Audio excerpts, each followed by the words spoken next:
Voices and Visions presents a story of betrayal, lust, and revenge served hot with a twist you'll never see coming. This isn't just another love triangle, it's a war of hearts, bodies, and broken promises. Brace yourself. This is not safe for feelings. Title: My husband asked me to sleep with his dad for the inheritance. Now I plan to be his father's wife. Chapter 1. The Price of Inheritance. You'd do it if you loved me, Jason said, eyes cold despite the silk sheets we lay under. His voice was calm, calculated, too calm for what he was asking of me. He took a long sip of scotch and looked at me, like I was a pawn on his family's expensive chessboard. Sleep with my father, he said again.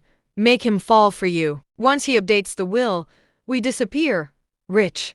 Set for life. I laughed at first, thought it was a sick joke, but Jason's eyes never wavered. That night, I cried in the shower, water masking tears I didn't want to admit were more than just pain. They were laced with something darker, curiosity. His father, Richard Monroe, was a silver-haired billionaire, with a voice that could melt iron and eyes that had once made me blush during family dinners. He wasn't just rich, he was magnetic. There was power in the way he moved, like he owned time itself. And suddenly, I was curious what it would feel like to be owned by him. Jason made the arrangements. He likes confidence, he said. Be bold. What he didn't know was, I had my own plan. When I stepped into Richard's study wearing that black satin dress, slid up the thigh just enough, his eyes flicked up and lingered. He didn't recognize me at first, not under the dim light, not dressed like this. You're Jason's wife, he finally said, voice low and thick. Soon to be. Former, I whispered, stepping closer. He didn't stop me. He didn't even move. But something changed in his eyes. Hunger. Surprise. Fire. And when his hand finally touched my waist, the electricity between us was undeniable. My skin ignited. My breath hitched. This wasn't just about inheritance anymore. This was the beginning of something far more dangerous. Something that would change everything. Chapter 2. A Taste of Power. Richard's fingers tightened around my waist, not possessive, but curious, testing the lines of temptation. Why are you really here? He asked, his voice a low hum, like velvet against skin. I tilted my head, brushing my lips just shy of his ear. Maybe I'm tired of being someone's pawn. He leaned in, breath warm against my neck. And what do you want to be? Queen, I whispered, to a real king. There was a flicker in his gaze, surprise. Maybe admiration. Then his mouth was on mine, hard and sure, and I tasted what power really felt like. This wasn't Jason's cold strategy. This was raw, consuming. We didn't make it to the bedroom. The polished mahogany desk bore witness as silk pulled around my ankles, and his hands, strong, commanding, explored every curve like he owned them. And for those moments, I let him. I moaned his name, not Jason's, and it felt like truth. Afterward, as I lay draped in his shirt, watching the city lights through the glass wall, he poured me a glass of red wine and sat beside me. I haven't felt alive in years, he said, voice rough. I studied him, saw the way pain lined his eyes. Not just lust, there was loneliness too, depth. Jason never told me that. I sipped the wine slowly. Maybe I'm here for you, not your money. His laugh was low, disbelieving. No one comes for Richard Monroe unless they want something. I reached out, tracing the scar above his collarbone. Maybe I want everything. That night, I didn't go home. Jason texted. Did it work? I stared at the screen, then deleted the message. He wanted me to seduce his father for a signature. What he didn't know was that Richard Monroe had already signed something else. My soul. Chapter 3.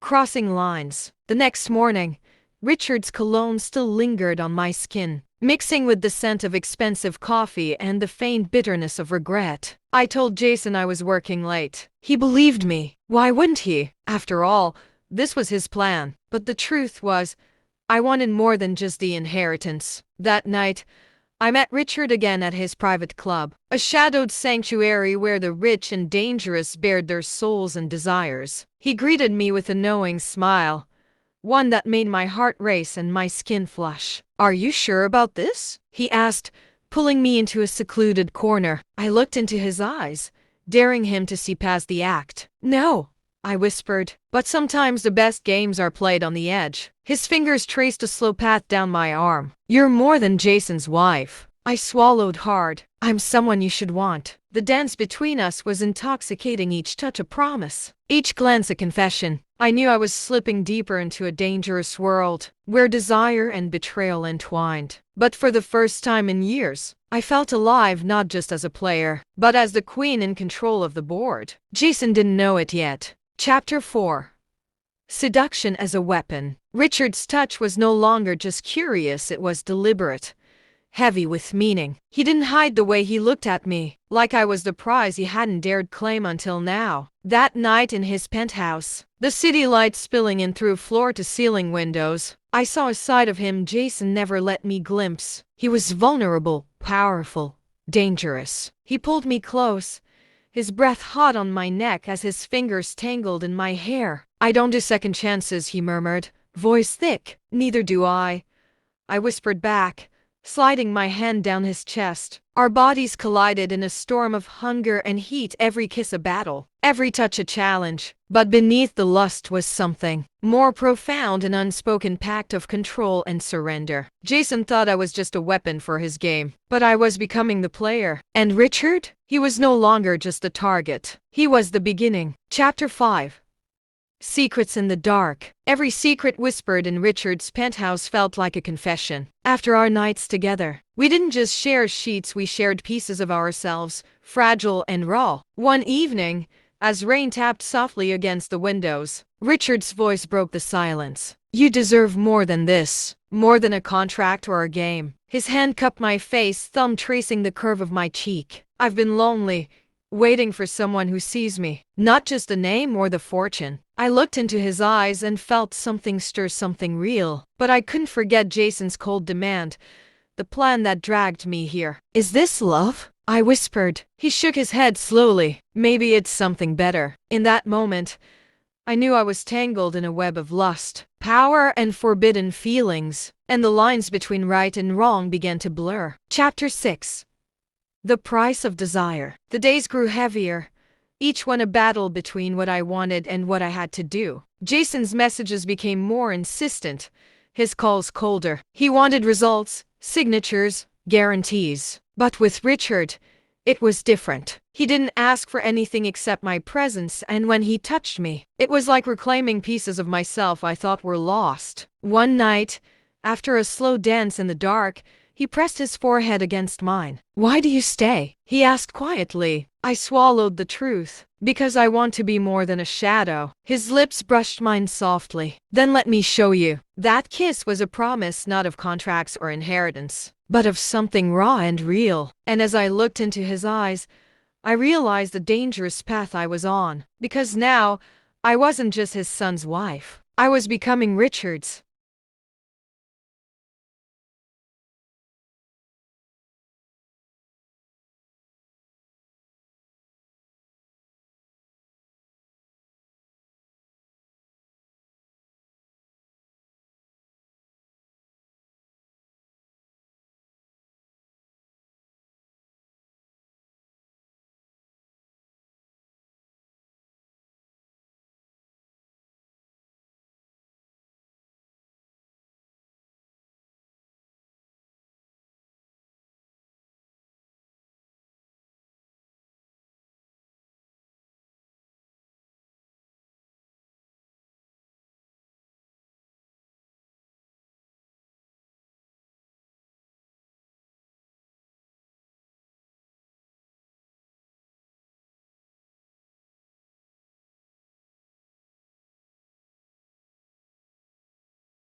Chapter 7. Lines blurred. Every touch from Richard was a stolen secret. Every whispered word a confession in the dark. Jason's shadow loomed over me. But with Richard, I found light dangerous, intoxicating light. One night, in the heat of the moment, Richard pulled me close and said, "You don't belong to him anymore." His hands explored my body, like he was mapping out a new territory, one where I was free, but also completely his. I wanted to believe him. The silk sheets tangled around us like the web I was spinning, and as the city slept below, I realized I was no longer playing Jason's game. I was playing my own. Chapter 8. The tipping point. The tension between Jason and me cracked like glass I could no longer patch. When he confronted me, eyes blazing with suspicion, I didn't deny anything. "I'm tired of being your pawn," I said, voice steady. He laughed bitterly. "You'll never be free. Not from me. Not from this family." But I had already crossed the line. With Richard, every kiss, every touch was a declaration. One night, under the glow of candlelight, Richard whispered, "I want to give you everything." And for the first time, I believed him. I wasn't just his son's wife anymore. I was becoming the woman who would rewrite their story. Chapter 9. Breaking free. The last ties that bound me to Jason snapped one cold morning. He found me in Richard's study, fingers trembling as he held the signed will. "I never thought you'd do this," he spat, eyes wild with betrayal. I met his gaze without flinching. "This was never about the inheritance," I said quietly. "It was about taking back my life." Richard stepped forward, strong and steady. "You're free from him now," Richard said, voice like thunder. I felt a surge of something I hadn't felt in years: hope. As Jason stormed out, the door closing behind him like a final goodbye, I knew my life was about to change forever. And this time, I was in control. Chapter 10.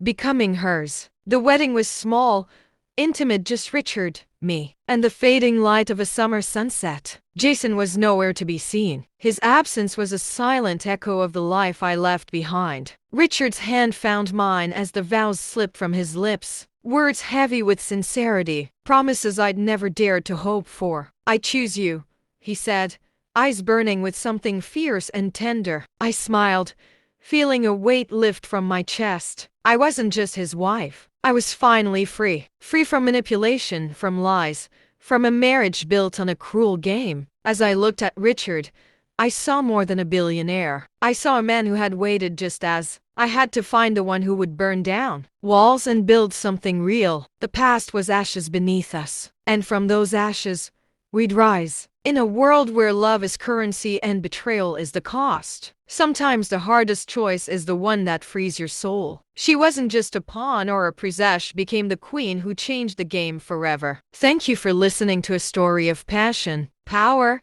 and the courage to claim your own destiny. Until next time, keep your hearts fierce and your desires honest.